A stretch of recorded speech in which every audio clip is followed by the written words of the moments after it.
Speaking of psychology, what would you say, what would you say would the personality type for this kind of field? What would you say, based on your experience? You mean for the funeral business? You talking about for the funeral business? Yes, ma'am. Are you speaking of the radio? Speaking of the funeral business, right? Yes, ma'am. It takes somebody Since you who's would take psychology or something. right. For the funeral business, I'm thinking it's got to be somebody who's very patient. Very patient.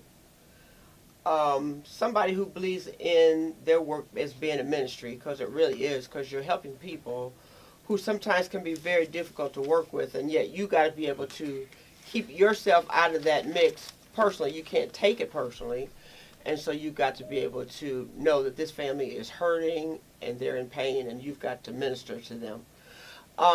It's got to be somebody who's very compassionate, somebody who's very thorough too, who can go over all the details, because as you know, when people are stressed out, they want to kind of rush through things. They want to kind of get it done. They want to kind of move on.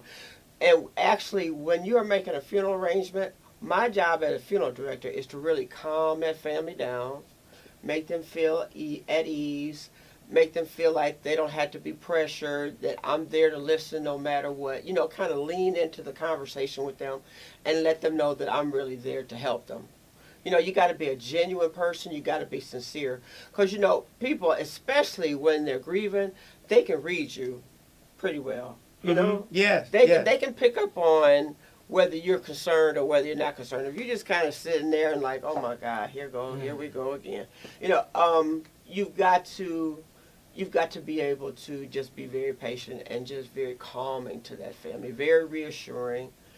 Some people, if they don't have the patience, this is not the career for them. If they're not willing to go over the same thing over and over and over and not lose their patience, well, didn't you hear what I said? Why I got to tell you this again? This is not the career for them. It's not like a science that's very defined. Mm-hmm. It kind of, it's like a working piece. All the parts are moving at one time, and you got to be able to move with them.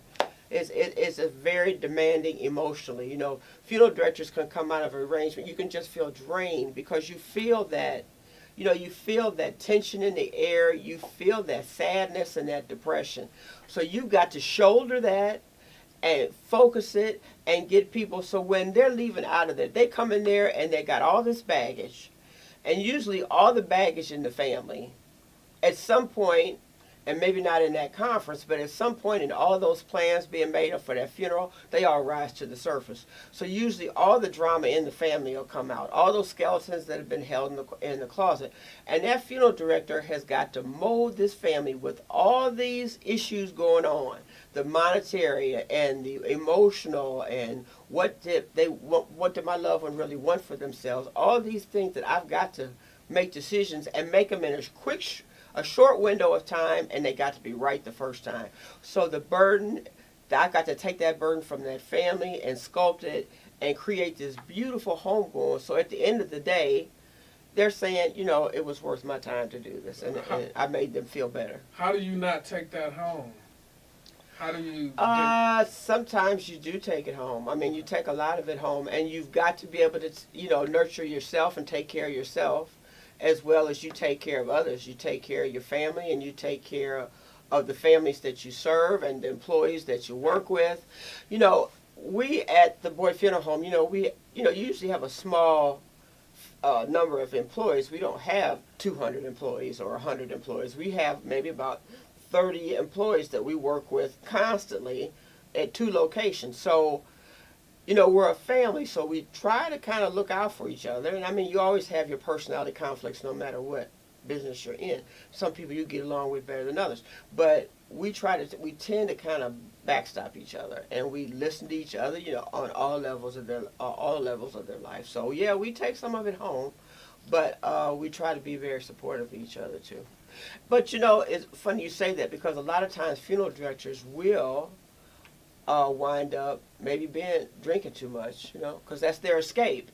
But you got to find what's healthy ways to vent. That's my next question. What are secret tips or things that you do? Because for me, for instance, I like to watch the stupid, funny movies to try and escape from things that we do. So what are some things that maybe you see? You know, a lot of my time, if I'm not at the office working, I'm doing a lot of community service, and that, you know, because I'm involved in a lot of different local organizations that try to give back to the community in their small way, but they try to do things to bolster the black community. So that's what I do.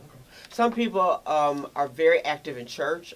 I'm a member of a church, but not like super active. But yes, I'm a member of my church. I rely on my faith. Some people, like you say, they go to the movies. They go out. They just have a night out. They go out to dinner. You know, I'm very close to my children, so I talk to them a lot. Well, I'm not the best about exercising, but exercising is supposed to be an excellent.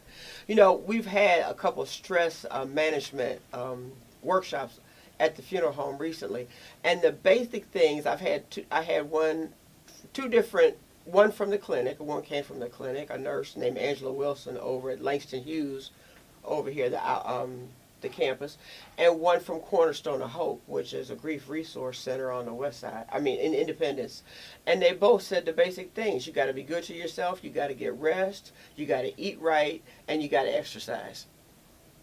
There's no mystery to getting stress off of you. You just got to be good to yourself. You can't, you know, stay up all hours, not get good rest. You get cranky. It makes sense.